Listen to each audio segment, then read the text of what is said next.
สวัสดีครับพี่น้องวันนี้วันที่19ตุลาคม2565นะครับเรามาเริ่มอัปเดตกันที่ทิศทางและก็จุดสิ้นสุดของพายุเนศาสกันก่อนว่าไปถึงไหนแล้วครับจากภาพที่ทุกท่านเห็นอยู่นั้นเป็นภาพถ่ายดาวเทียมแสดงการเคลื่อนของพายุเนศาสนะฮะยังคงอยู่ในทะเลจีนใต้ตอนบนนะฮะใต้เกาะไหหลำลงมาด้วยความเร็วลม130กิโลเมตรต่อชั่วโมงฮะก็ยังคงเป็นระดับใต้ฝุ่นและบ่ายนี้คาดหมายว่าจะปรับลดกำลังลงฮะเป็นพายุโซนร้อนโดยคาดหมายล่าสุดว่าจะเคลื่อนขึ้นฝั่งเวียดนามตอนบนแล้วก็พร้อมสลายตัวเป็นหย่อมความกดอากาศต่ำจากนั้นก็เคลื่อนเข้าไปในพื้นที่สปป.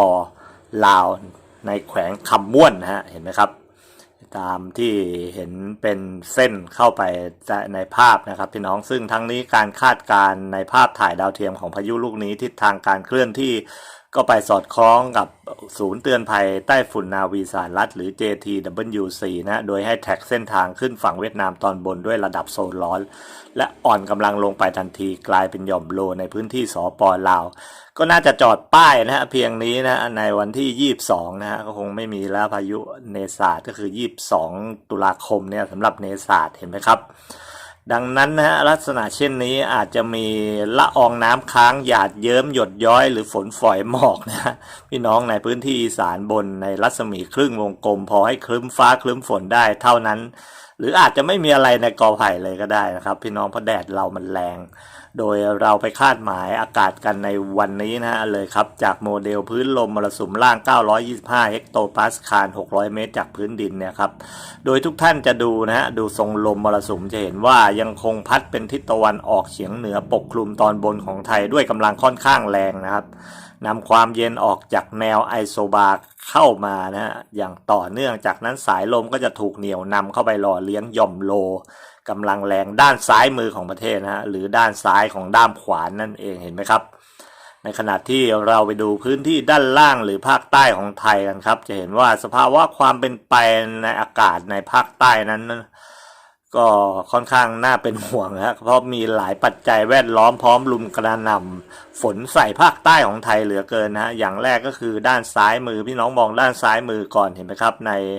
ทะเลอันดามันนั้นมีหย่อมความกดอากาศต่ำกำลังแรงหมายเลข 92B อยู่นะฮะบริเวณด้านตะวันออกเฉียงใต้ของเกาะนิโคบานะฮะหมู่เกาะอันดามันนะฮะ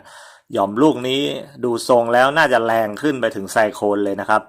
โดยทิศทางนั้นยังไม่ขยับแต่สำหรับผมเห็นว่าน่าจะเคลื่อนขึ้นไปตามเดิมฮะทางตะวันตกค่อนไปทางเหนือไม่ใช้ฝั่งบังคลาเทศติดพม่าก็ทางอินเดียตอนบนนั่นแหละครับเป็นหลักตามการสะบัดของแรงคอริออลิสหรือแรงหมุนรอบตัวเองของโลกเป็นปกติแล้วซึ่งจะทำให้ลมมรสุมที่พัดเติมความชื้น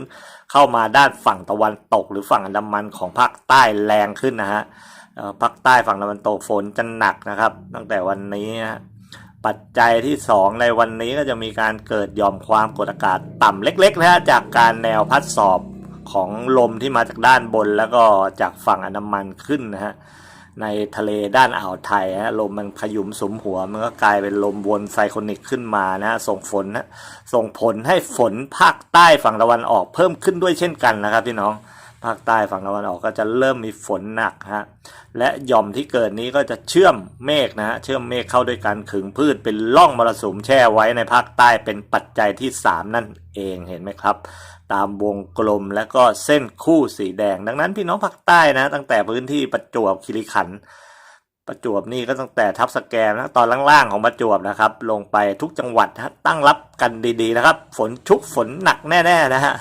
โดยพี่น้องใต้บนอย่างเพชรบุรีและประจวบอำเภอเมืองขึ้นมานั้นน่าจะอีก 2-3 วันฝนก็อาจจะลามมาตกได้บ้างนะมีพี่น้องเพชรบุรีถามมาหลายท่านก็รออีก 2-3 วันนะฝนน่าจะลามขึ้นมาแต่ส่วนตัวผมเชื่ออยู่อย่างหนึ่งฮะว่าสกิลหรือทักษะการรับมือฝนหนักน้ำหลากของพี่น้องใต้เนี่ยช่ำชองกว่าภาคไหนๆฮะด้วยที่น้ำขึ้นไวลงเร็วนั่นเองครับอาจจะเป็นเพราะลักษณะภูมิประเทศนะฮะของภาคใต้ของเรานั้นคล้ายๆกับเวียดนามและฟิลิปปินส์ก็ได้ฮะเวลาใดถ้าพายุเข้ามานี่ก็จะแรงกว่าภาคอื่นจากน้ำขึ้นบกเลยแถมพอขึ้นฝั่งเสร็จพอจะลงทะเลอีกด้านหนึ่งทิ้งทวนวิทน้ำใส่ซะอีกรอบนะฮะพี่น้องก็โดน2 รอบพี่น้องใต้นะฮะแม้ว่าเป็นห่วงไม่ประมาทนะฮะที่ต้องเตือนกันแต่ผมก็เชื่อมั่นนะในประสบการณ์ของพี่น้องใต้ส่วนใหญ่คือพูดง่ายๆเจ๋งกันแล้วกันนะ ให้กำลังใจทุกท่านนะครับพี่น้องใต้จากนี้ไปรับมือฝนนะครับลักษณะเช่นนี้ก็จะทำให้วันนี้จนถึงวันพรุ่งนี้วันที่20ตุลาคมเนี่ยครับภาคเหนือมีอากาศเย็นถึงหนาวในตอนเช้าโดยในเช้าวันพรุ่งนี้วันที่20ตุลาลดลงอีกเล็กน้อยนะอุณหภูมิเฉลี่ย 14-20 องศาต่ำสุดอยู่ที่อุ้มผางตากและอมก่อยเชียงใหม่ 14 องศาในภาคตะวันออกเฉียงเหนือมีอากาศเย็นถึงหนาวในตอนเช้านะฮะโดยในเช้าวันพรุ่งนี้วันที่20ตุลาคมเนี่ยลดลงอีกเล็กน้อยอุณหภูมิเฉลี่ย 16-19 องศาต่ำสุดอยู่ที่ภูเรือจังหวัดเลย 16 องศาในขณะที่พื้นที่สปสปลาวเพื่อนบ้านในเช้าวันพรุ่งนี้ลาวตอนบนอากาศหนาวอุณหภูมิเฉลี่ย 12-16 องศาอุณหภูมิต่ำสุดอยู่ที่แขวงหัวพันและเชียงขวาง12 องศาโดยที่ลาวตอนกลางและตอนใต้อากาศเย็นถึงหนาวอุณหภูมิเฉลี่ย 14-19 องศาอุณหภูมิต่ำสุดอยู่ที่แขวงเซกอง 14 องศาโดยภาคกลางของไทยอากาศเย็นในตอนเช้าในเช้าวันพรุ่งนี้โดยเช้าวันพรุ่งนี้วันที่20ตุลาคมเนี่ยอากาศเย็นอุณหภูมิต่ำสุดเฉลี่ย 18-21 องศาต่ำสุดอยู่ที่ทองผาภูมิเมืองกาญจนบุรี 18 องศา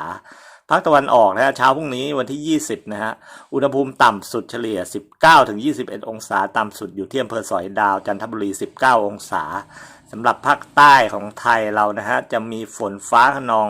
60%ของพื้นที่โดยจะมีฝนปานกลางขึ้นไปถึงหนักได้บริเวณจังหวัดประจวบคีรีขันธ์อำเภอตอนล่างลงไปชุมพรพระนองพังงาภูเก็ตกระบี่สุราษฎร์ธานีนครศรีธรรมราชพัทลุงตรังสตูลสงขลาปัตตานียะลานราธิวาสคลื่นลมในทะเลฝั่งอ่าวไทยคลื่นสูง1 เมตรโดยที่ฝั่งอันดามันในวันนี้คลื่นจะสูง 2-3 เมตรสวัสดีครับ